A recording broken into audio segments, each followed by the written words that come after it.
Welcome back, esteemed viewers. If you're just joining us, well, you haven't missed anything because the show just kick-started.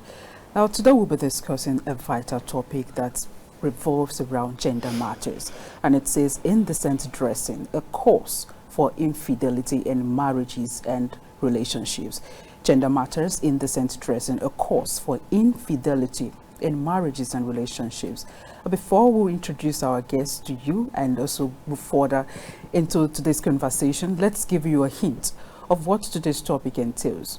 In today's society, the line between fashion and indecency has become increasingly blurred. The trend of indecent dressing, characterized by revealing or suggestive clothing, has not only raised moral and cultural concerns, but has also been linked to growing tension and infidelity in marriages and relationships.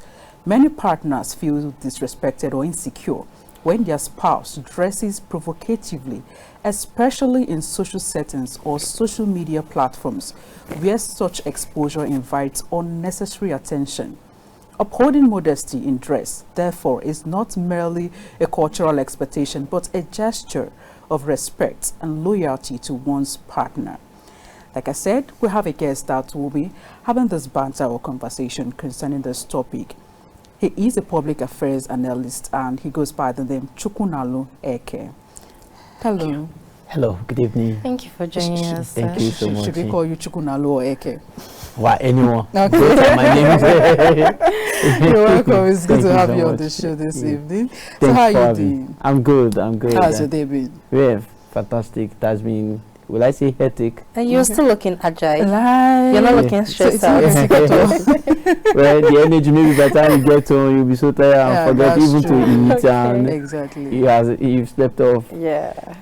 All right, you're welcome. Thank you. Before we delve to the topic for discussion, can we, talk about the saga between the Federal Minister of FCT and Yerima, how did they call it? Yerima, yes, the naval soldier. Well, What's your take on this saga? Because I mean, it's been going viral on the social media space. I mean, Nigerians, they know they carry last. yes. So what's your take on this? Okay, this what I'm seeing is that I'm seeing Nigerians celebrating impunity. Okay.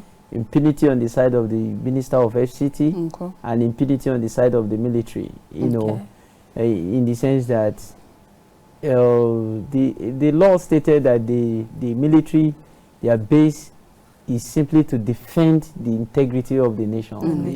You are not meant to go and guide land, and all these are mundane things as far as the military are concerned. And then is mundane things to the minister by using some foul language against an officer. I think that is where the minister crossed the line. But in reality, and this thing, the minister have the right to say, okay, stop work here, because he's the minister of the FCT. I mean, the FCT minister have the power to say, hey, you Villa, you are not in the master plan, get out of here. Yeah, because even the budget is the one that signed the budget for the. You remember the budget of the vice president's office. He was the one that signed it. He was the one that proposed it. So he can say, okay, this thing you are doing here is illegal. Get out of here. So he has that right. But it's just that the other side felt like, no, I'm a military man. Let me use my brutal force. And if we are to follow constitution, the military are subjected to the civilian rule. We are not in the military rule regime, where they say they have the final say. Okay, all right. Let's just pray that it dies down that way. It doesn't, it doesn't skyrocket. Escalate. Exactly. No, the president will call them into his room and talk to them. Okay. All right. So let's move to the topic for discussion this evening, which, as I earlier informed, also we're discussing indecent dressing, a cause for infidelity in marriages and relationships. Now, okay, how do you define indecent dressing? And does this definition vary across cultures, religion, or personal beliefs? Indecent dressing, in the layman expression. Well, like you said, indecent dressing varies. What we consider indecent here in Nigeria, there might be decent in some other clime. Even within us in Nigeria, yes, what is decent to somebody from the north might be indecent or maybe weird, maybe barbaric to somebody else in the south, you know. And so any definition anybody is going to tell you about indecent dressing is going to be subjective. It's based on where the person is coming from. The person is defining it based on. I'll give you an instance, like places like India, and you see their women dressing and they leave their abdomen. Here in Nigeria, you can't. I don't think any you will consider that as indecent. But as far as they are concerned, it's fashion for them. It's their cultural way of dressing. Then another thing, like somebody from the south, we found that as a culture shock when you see somebody from the north here in Nigeria using nose ring. And for us in the south, we consider that as indecent. When you see a lady with nose ring, putting the nose ring, like, what kind of thing is this? You know, woman of easy virtue. But in the north, as far as that is fashion for them, they are cool. So it depends on the angle you are standing on to really define what is indecent dressing. Okay. All right, viewers, let's quickly go on a short break, and when we come back, the show will continue. Stay with us. Welcome back. This is The Engendered on Kaftan TV, reaching you live from the nation's capital, Abuja. Before the break, we gave the definition of what indecent dressing entails, and our guest here, Eke, he said that the definition varies based on culture, belief and religion. What I deem fit as indecent dressing might be decent to you, Eucharia, as well as Eke. Okay, so let's move away from the definition now, since we've established that. Now, you're married, Eke. Now, should indecent dressing be a yardstick for you to measure your partner's faithfulness in your marriage? Wow, this question is very thick. Yes, it's very thick because sometimes I've listened to pastors saying that their wife should not tie wrapper. In the house? In the house, yes. And I've done maybe they should be wearing bomb shorts, looks sexy, all those kind of things. But for me, that is weird to me. Why should you wear bomb shorts in the house? Okay. You understand? Okay. Tying wrapper is our African way of... Wow. He's a pure traditional man. Yes, tying wrapper is a way of... we met it from our mothers. Even our fathers tied wrapper. So why should you now bring it? I think what is happening to us is bringing in the cultures of Western cultures, to make it look as if they have the best, you know. So tying of wrappers, I met my grandmother tying wrappers, and the way they tie the wrappers, we might even consider it indecent. Because they will just tie wrapper to the waist like this, and they are cool, they are moving on. And they even go outside with it. Yes, they go outside with it, and nobody will harass you for tying the wrapper. But you can't, from my area, you can't walk 5 kilometers as a young lady tying wrapper. No. You're just at your chest like that, and I'm moving. Looks strange. It looks strange. So it's because we've modernized ways of doing it. I don't want to say modernized. We've copied the Western way of doing things. That is why we consider that indecent. But it should not be a yardstick, as far as I'm concerned, of measuring your partner's faithfulness. So, and mind you, the way you are talking about this indecent, I'm sure if we were to look at it deep down, you are just referring to female. Did you consider that men too also dress indecently, right? He gave us a hint, on that. Because I know you guys already acting strange. I know that as you're talking about indecent. Limited to female gender. Okay, just highlight. Tell us about men too can dress indecent by wearing shorts that are provocative. That's females, we also see and say, wow. Okay. It's possible. Yeah, I'm not a woman though, but I believe that men too can also do that. And okay. Now the crazy thing now is about 6-pack.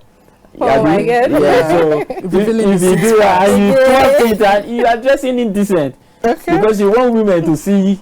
Just imagine a woman dressing because you want her to see her front and remove it so that you will see. And you consider that as a man, that woman is dressing indecent, and you too, because you have 6-pack and you want to show it to them that you are dressing indecent. as far as I'm concerned. Okay. You know, as a man. So what about sagging? Sagging is abnormal as far as I'm concerned. But some see it as fashion.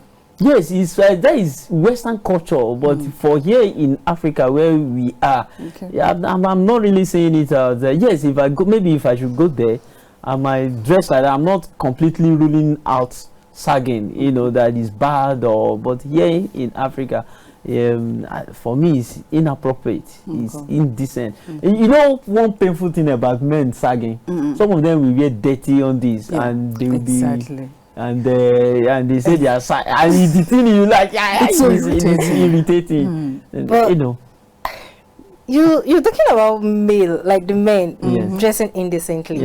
But I'm not saying that as being provocative enough to warrant if a lady to fall head over heels for them. Society, I feel the lady are caught by the facial look, like the look, and the body build. The body structure. If I have that broad shoulder and six-pack, and it's something that attracts you, like, and I behave like that and dress like that because I know that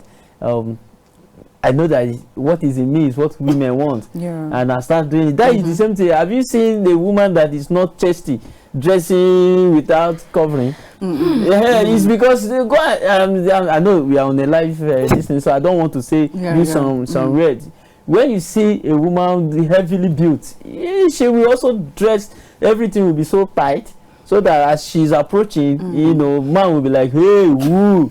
You know, something happens to somebody at the airport and saw a lady at the airport, and he didn't know when he shouted, yeah. And it's not that the lady dressed inappropriately. She was on suit, corporately dressed. But I believe the man saw what he loves in a woman, and he didn't know. He got carried away and shouted, "Yeah!" That man might be married. Yes. So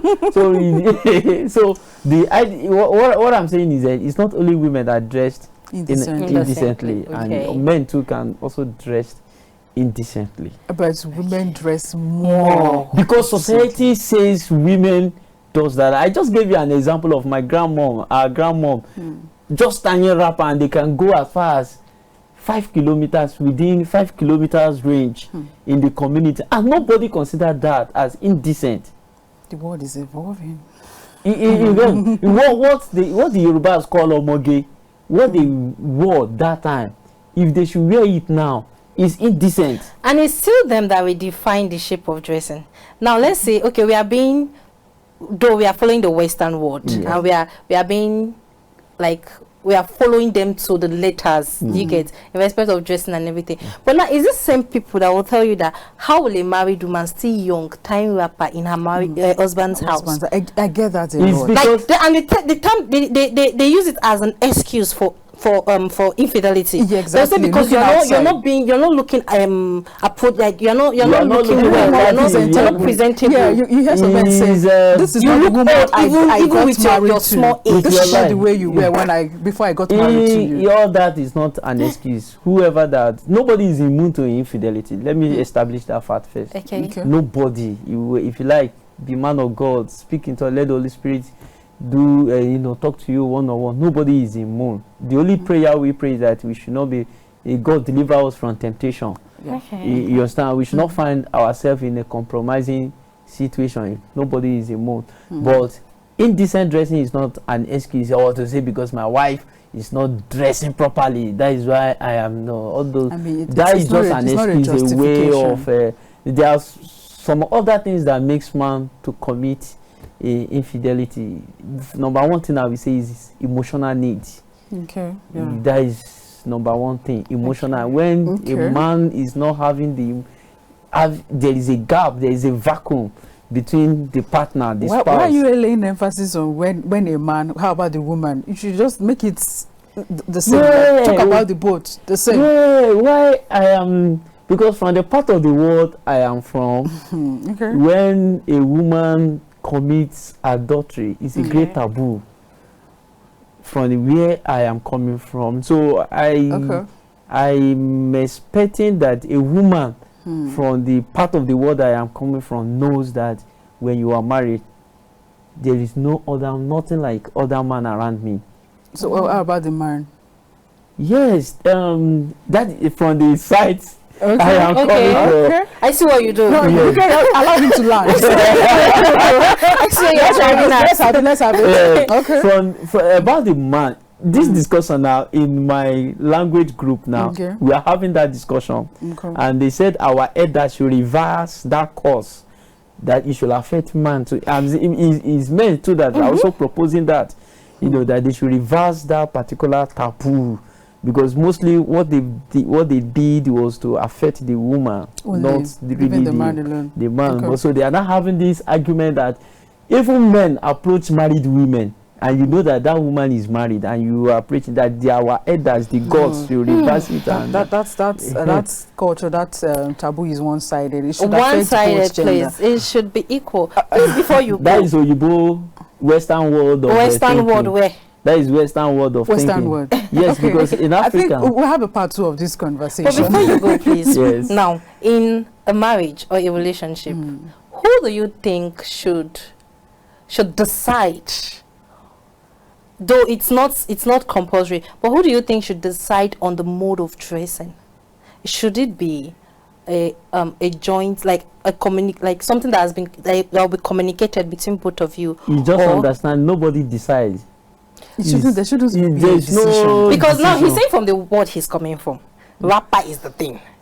Yeah, I think he's talking about the cheating, right? Angle, yes, the cheating angle that he's talking about. That's where his culture comes in. Yes, that is when the culture comes in. And as a married woman, there is a way you should dress, for God, for crying out loud. Okay. No, there's a particular time I stayed for 2 years. In fact, you'll be confused whether this woman is married or not. You like, until you see her carrying her children to school, that is when you know that this woman is married. Yeah, and we should not have that. When you come, you dress, I should know that you are a married woman, so that I won't say nasty thing to you. Okay. All right, Eucharia, this is where we leave you for this session. Thank you so much. Thank you so much for having me. The conversation was really impactful. Our viewers, our next guest will be joining us in the studio to continue this conversation on infidelity, indecent dressing as a cause for infidelity in marriages and relationships. Stay tuned, we'll be right. Welcome back once again. This is still Engendered, and the topic is indecent dressing as a cause for infidelity in marriages and relationships. The first session was with Onyeneke, and we discussed 1 or 2, but now we've been joined by our second guest, who is a gender advocate. She goes by the name Pamela Manbyen. Hello, Pamela. Hi, thank you. I hope you're not going to sue me. You're welcome. Thank you so much. Thank you so much. How has your day been? Well, my day has been quite a day. It's been quite a day, from one activity to the other. It's been a busy one. It's unusually a busy day for me. Yeah. All right. It's good to have you on the show. Thank you so much. You're welcome. So we've been... The first guest will discuss the definition of indecent dressing, and also we also asked him if indecent dressing can be used as a yardstick to measure a partner's faithfulness in a relationship or marriage, which he said no, it can't be a yardstick. I think it all boils down on the person's decision or choice to cheat. All right, so we're moving away from that now. Is it fair or reasonable to blame infidelity on a partner's mode of dressing, or should responsibility rest entirely on the individual who cheats? Personally, I feel it should responsibility should rest on the partner who cheats. Okay. Because for me, and from the cases I've had to handle over time, cheating is always a personal decision. Yeah, it's always a personal decision, and for one to blame their irresponsible character on another person. I feel it's entirely wrong. I mean, an adult always knows what they want. Of course. Know what is right and know what's wrong. An adult knows what is right and what is wrong. So for you to even go ahead to be that irresponsible, it means we have to check your moral fabric. There's something absolutely wrong with it in the first place. Yes. So, and then in this part of the world, I've noticed that people don't like to be responsible for their actions. That's true. They like to apportion blames. oh, I did this because this one did this. Oh, I reacted this way. They don't want to accept that excuses. I did this thing because it was my decision to do it. Yeah. Especially when it comes to issues like cheating and all that in a relationship. It's always a decision. Yeah, a personal decision. So we cannot entirely say that indecent dressing is a direct cause of cheating. Cheating is a personal decision, and whoever cheats should own up that this is what I did and be responsible for their actions. I mean, to think about it, I can't even imagine that indecent dressing will make someone to cheat on his or her partner. It doesn't even make sense to me. At all. I'm trying to wrap my thoughts around this, Eucharia. Before the man goes out to cheat, Okay. it means the wife or the partner at home is not dressing to appease him. Because are you in consensus with that? No, wait, let's get it this way. Okay. Let's get it this way. If probably I'm this rapper kind of person, I'm definitely not appeasing to the taste of my partner. Sees me like I'm not presentable, I'm not attractive enough. If that's his own opinion, if he's so for you to now go outside and cheat to the same person that does the same thing, wear the same thing, then you don't know what you have upstairs. You're lost. You don't know what you want. That's what I'm trying to say. That's what you're doing. That's what I'm trying to say. But if your partner is the person that wears bomb shirts, dress sexy, just to appease to your taste, just to meet up to your taste, and to like to make you feel at home, to make you feel welcome, and you still go outside and say the same thing, and you fall for it, it means you don't know what you really want now. What I'm saying, indecent dressing or not, cheating, there is no justification. There is no justification to cheating. That's what we are that's saying. what I was saying. If a person is going to use indecent dressing as a yardstick to cheat, then we should even check your moral fabric in the first place, because there's an issue with your morality in the first place, and then secondly, I believe that whoever cheats doesn't have self-control. Exactly. Yes. And then, like you said, some people cheat because they are not comfortable with their partner's mode of dressing. And if that's the case, then you should talk to your partner. Exactly. That's where communication yes. comes in. So you can see that there's a communication gap. There's poor communication. Yes. So you would have to communicate with your partner. You know, a lot of people don't even go as far as talking to their partners about dressing. Oh, I like how you dress. Oh, I don't like how you dress. Okay, and then I say, if you don't like your partner's dressing, if it's not appealing to you, have you talked to the person? Have you tried to see how you can help the person? Because don't assume that the person knows everything. Exactly. The person's not a mind reader. Yes. So have you tried to help her, maybe take her shopping, to buy clothes that appeal to you? You know, have you tried to say have you tried to seek the help of a fashion designer to help her upgrade her dress sense and all of that? So if you cannot go extra mile to help your partner, then really there's no justification for such actions. Talking about a gap in communication between partners, you will agree with me that in some relationship, I think the partner must have tried his best communicating, but that other partner, that's the lady in the wife or the lady in question, is not receptive. Okay, it's not receptive. So in that case, what do you expect the man to do?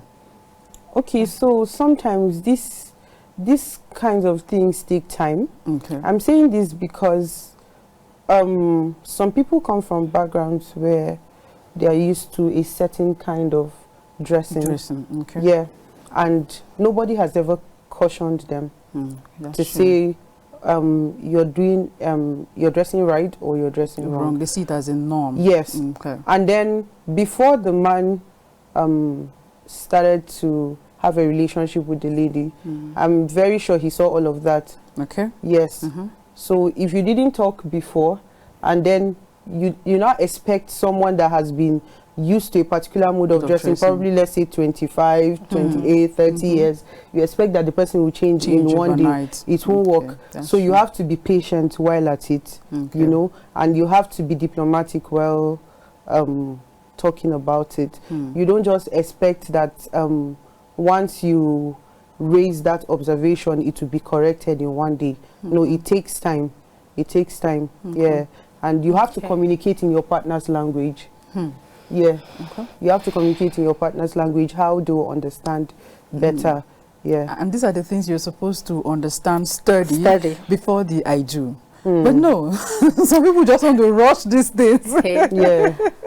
But on this part, this same part of communication, do you think compliments, like as something like a love language, complimenting your partners, do you think it's also a way that you can measure the effectiveness of communication in a relationship with respect to, okay, probably the way your partner dresses, and when you constantly give her compliments, you're trying to make her understand that you are comfortable with everything she's wearing and what she's wearing. So do you think compliments in a relationship or in marriages can also help to boost this communication? Yes.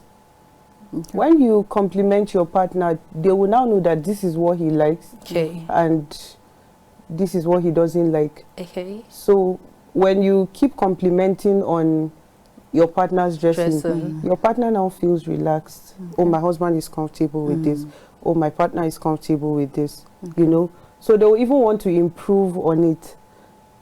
Do you understand? But when you don't compliment, then somehow the person gets the message that this person is not complimenting because he doesn't like it. He doesn't like it. Yeah. So that's another mode of communication. You hear some people say, I can't dress to please someone. I mean, I need to dress to please myself, to feel good about myself. This is someone that is married. So I don't know, how do you balance this? Because you're trying, you are dressing to please yourself, and at the same time, you also have to please your partner. And in course of doing that, your partner might not like what you are putting on, because to you are comfortable with it, but your partner is not comfortable. So how do you balance this? You see, I always say this: marriage is partnership. Yes, and full of compromise. And there's definitely going to be compromise at some point. Yeah, because both of you are coming from two different worlds, backgrounds, two different mindsets, two different ways of doing things. Yeah, so you'd have to communicate. Oh, okay, this is what this person likes, but me, I don't like it this way, and this is what I like. The person may not like it this way. How do we come to a compromise? We have to meet somewhere, you know. And for you to even say, no, I have to please myself, I cannot dress to please another person, and then you're about to get into something as serious as marriage. I feel like that's selfishness. Yeah, you're being selfish to your partner, because at some point the dressing is going to your dressing should appease your partner both ways. Yes. So there has to be compromise. You just have to do you find understand? the balance. Yes, and you have to agree. Marriage is agreement, it's partnership. Yeah, so you have to agree. People see dressing as something very, it's not something to worry about, but really it's something. It's a serious issue. It's a very serious issue. Yes, it's a very serious issue. Yeah, so you need to know what your partner likes when it comes to dressing, and your partner needs to know what you like when it comes to dressing. And even if it's once in a while, at least try to dress in a way that pleases this person. Don't entirely say, I will dress to please myself. What about your partner? You understand? There has to be an agreement. Your body language is showing that she's not in consensus. Yes. There has to be a meeting point. Not like I'm not in consensus with all you're saying. I'm totally in those games together. But let's not forget that it's also there's a but. There's a but, okay. This pleasing dressing to please him, as well as pleasing yourself, can also brings about jealousy. Jealousy from which side? How do you mean? Okay. Now, I'm dressing to please him the way he likes it. I'm also dressing to please myself in another way. But I left home without his compliments, feeling like I wasn't good to his taste. And I go out with see him getting a lot of compliments from him. Don't you think he's going to like put a stop to some kind of my dressing? You talk about it. Okay. Yes. Communication. You have to talk. Okay. I think the key thing here is communication. Okay. See, when it comes to marriage and partnership, you have to keep talking and talking and talking. Talking never stops. Every day talking. Yes. Not just anyhow kind of talk, but like I always say, diplomatic talk. Talking. Okay. Yes, and you have to be very sensitive when you're talking. You need to study your partner's triggers. You know, what would trigger them to opt out of a discussion. Do you understand? Yes. Because why I said so was because some men are naturally born jealous. They just want you to be for their face only. I mean, you want to be the face for everybody. When you're married. No, I'm not married, please. No, we're talking about marriage. No, but that's what I'm trying to say. Even at that, if I'm going to somewhere like, if I'm going to like a gathering, you should understand that sometimes I've been dressing for him now. At this point, I'm supposed to dress to my satisfaction. I'm not saying I'm going to review my body or it's going to be indecent, but at least there's kind of some kind of hotness. Like that's this. So that's what I'm trying to say. Because I've seen or should I say I've heard of some relationship now, not marriage, that are actually falling because of that. Because the lady gets compliments outside, and he feels that she's doing it on purpose. She's telling herself outside. This is what we are saying. To get so attention. what I'm trying to say now, let's just balance it. Let's understand it now, because I will just to please him. It boils down to what she's saying. Yes, communication. But at any point in time, he shouldn't change his idea about it. He's the one that said let's start it. But so when I start, jealousy is something that is easy to notice before getting into marriage. Yes. Okay. Yeah, I've seen a lot of guys that they are not comfortable with their wives getting compliments from other people. Yeah, but this jealousy of a thing, is it okay? Is it right? Because I mean, I hear some people say if your partner is not jealous of you, that means he or she doesn't love you. I feel it's okay. See, there's a difference between being jealous and protecting your partner. Okay. Yeah. Okay. If you're protecting your partner's interest, you it won't cause problem between both of you. But if it's jealousy, then that's when your partner begins to exhibit some partners even go as far as being violent on their partners because they received maybe more compliments than them, or the partners received compliments and they didn't receive any compliments at all. So should we consider jealousy in relationship as a red flag? Yes, very big red flag.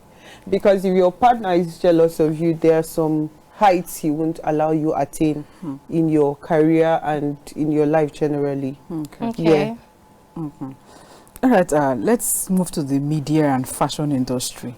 And you will agree with me that the media and fashion industry, they are not helping matters. They are doing a lot. They are doing a lot. They are really doing more harm than good. So now, how does the media and fashion industry influence perception of what is considered decent or indecent? Okay, so when it comes to the media and promoting decent and indecent dressing, they play a very key role.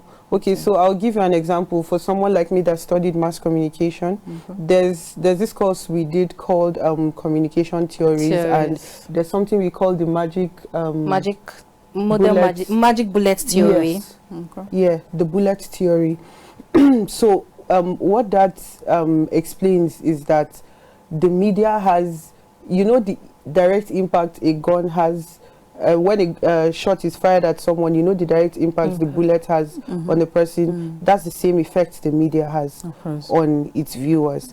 So whatever the media portrays as decent or indecent dressing, in fact, the media creates trends. Yeah, the media creates social norms. On the part of so whatever the media portrays as the new social norm, or as decent or indecent dressing, that's what people would pick up.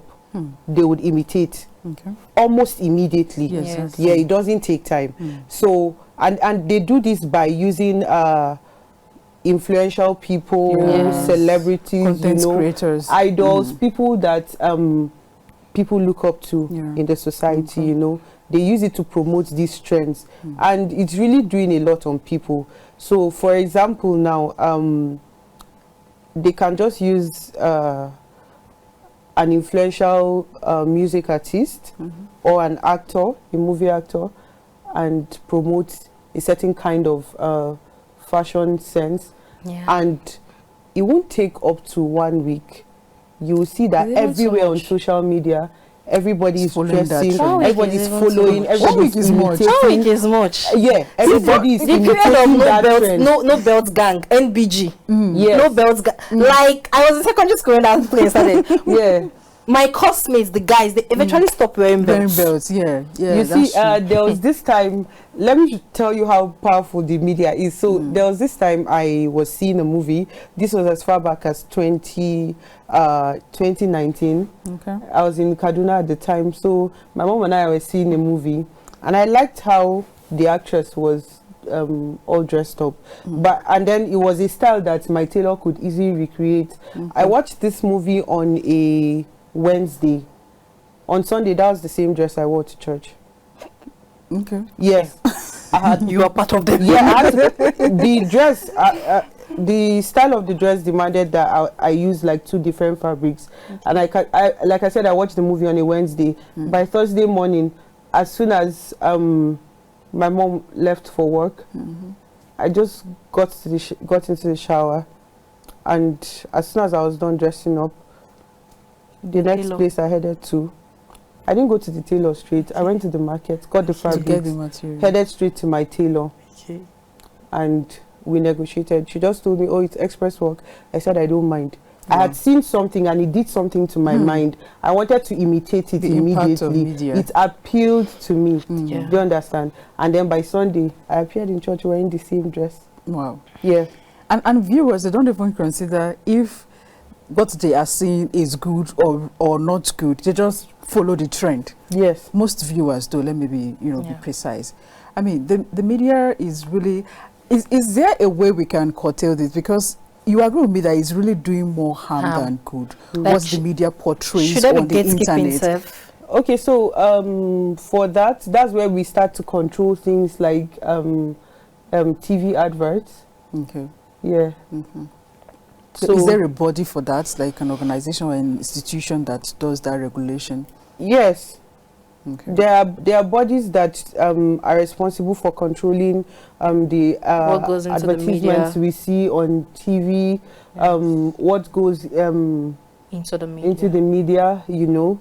So those bodies responsible need to now be strict with their rules in monitoring what goes out to the public.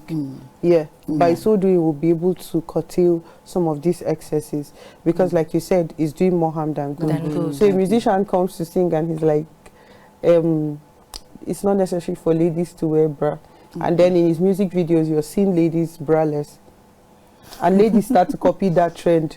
Do you understand? And then another musician comes to tell you that no belts gang. NBG. Yes, NBG.